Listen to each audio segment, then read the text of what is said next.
அரசியல், பொருளாதாரம், சமூகம், பண்பாடு அனைத்து துறைகளிலும் இருந்து உள்ள சிக்கல்களை குறித்து விவாதிப்போம். சீனாவின் நடப்பதான் தியான்ஜன் என்ற பகுதியில் நடக்கின்ற சர்வதேச தலைவர்கள் கூடி பேசுவதுதான். இது எதிலே இருந்து இந்த பிரச்சனை வருது அப்படின்னு சொன்னா டாரிஃப் தான். பாரத பிரதமர் நரேந்திர மோடி அவர்கள் கலந்து கொண்டிருக்கின்றார்கள்.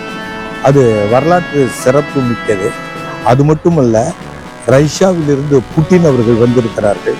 இந்த 10 நாடுகளில் என்ன ஆயிடுதுன்னா குளோபல் ட்ரேட் அண்ட் காமர்ஸ் இருக்க, அதுல என்ன ஆயிடுது, இந்த ஜிடிபியில 30 விழுக்காடு நம்ம வந்துட்டோம். இந்த 3 பேரும் சேர்ந்தாவே அதை தான் வச்சுன்னா G7 விட இது பவர்ஃபுல் ஆயிடுச்சு, G20 தவிர பவர்ஃபுல் ஆயிடுச்சு.